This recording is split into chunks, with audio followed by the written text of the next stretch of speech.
Okay, today I'm going to do another brisket, but I'm not going to smoke it today. I'm going to cook it over the charcoal. So it's going to be char grilled, but again slow cooked. And I'm making up a rub, and it's going to consist of some cayenne pepper, some garlic powder, some salt, and some pepper. It's as simple as that. I'm going to mix it all together into this bowl, and then I'm going to rub it onto the meat itself. And then once that's done, it's going to go onto the barbecue. So as you can see, just putting it all into the one bowl. I'm going to mix it and then rub it on. And again, you can omit the cayenne pepper, you can omit the garlic powder and just do salt and pepper. You can do whatever you like. It's up to you. No expensive mixes, no anything. And then that way, we'll cook that off. And it just goes onto. Now remember, always bring your meat to room temperature because you don't want to cook cold meat on the barbecue. So you put that on and then you rub it in so it stays and sticks onto it. And then it can be a very similar process to the last one, but a few key differences, notably no smoke, just charcoal. So I'll continue doing this and then we'll take it to the barbecue. Okay, like before, what I've done is I'm doing the half method again. I've got some water in a tray to keep it moist in there once I've closed it up. I've got my actual coals on the other side, and now I'm about to get going with the actual cook. So I'll bring the meat out and I'll show you what to do from there. Okay, my meat's ready to go. And what I'm going to do, I've had this side of the rack getting nice and hot. So I'm just going to turn it around for the moment because I want to put my meat directly onto there. If you can hear that, because of the heat that's already on there. And as you can see, I've got the thick side towards the meat, the heat, but I'm now going to bring this back around and leave it. So I'm going to seal it first. So I'm going to get the flavour of the charcoal rather than the smoke. Because some people complain that they don't like smoke, especially my son. So I'm going to keep an eye on that now because I don't want it to burn. And then we'll take it from there. So you can start to smell the herbs and everything, or the spices that I've put on there because it's now sealing. I'm going to leave it for around about 2 or 3 minutes on this side, and then I'll do the next step, and you'll see that then.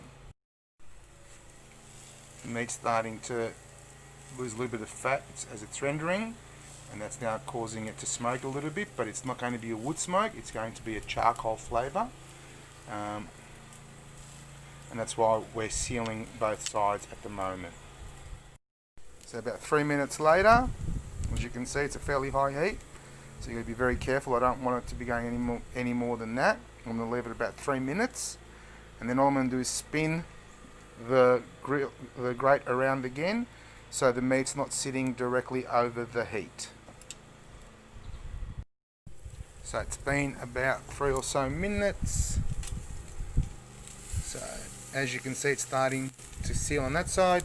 So now literally I'm going to spin it away, and I've got the heat on one side, the meat on the other. Now I'm going to cover it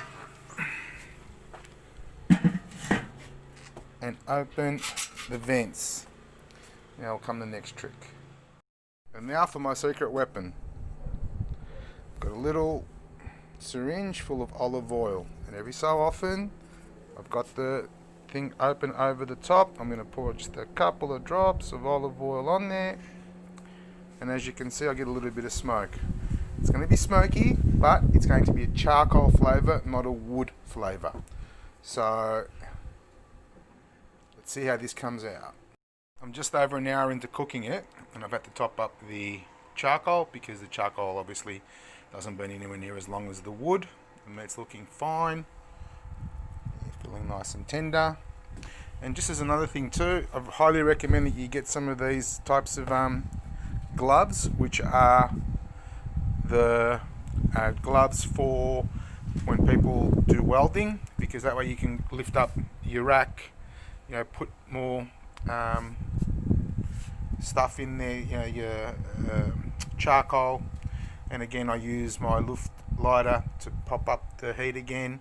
And now I'm going to close that up, and I'm onto my second syringe of the oil, because every so often I just drop a few drops into there, so that way it keeps some of the smoke happening, because I want the charcoal smoke flavour, I don't want the wood smoke flavour, and charcoal won't smoke like wood does.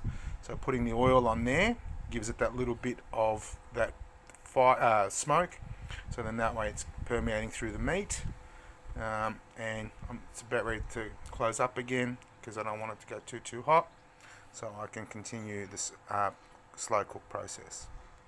Okay, so just on 2 hours later, I've been putting the oil over the coals just to get that smoke, and it's smelling awesome. Now I'm going to wrap it up nice and tightly, and then continue on the slow cook. And like the last time, I'm going to make sure that there's no holes, and as you can see there's some holes, so it needs to be pretty much closed up, so none of the juices escape, and it cooks nice and slowly. This will go back onto the barbecue now for another 2 hours, and then make it rest.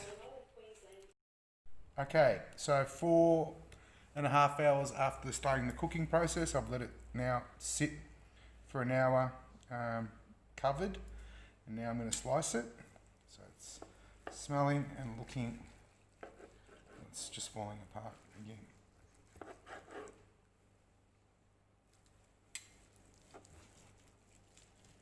So the meat is just soft and scrumptious and smelling awesome. Maybe use awesome a bit too much, but I can tell you now, it's just falling apart. Don't really need to cut it. I could just pull this apart. See, it's just falling off. And that, ladies and gentlemen, is how to char grill and slow cook a 1.5 kilo brisket in an afternoon. Bon appetit.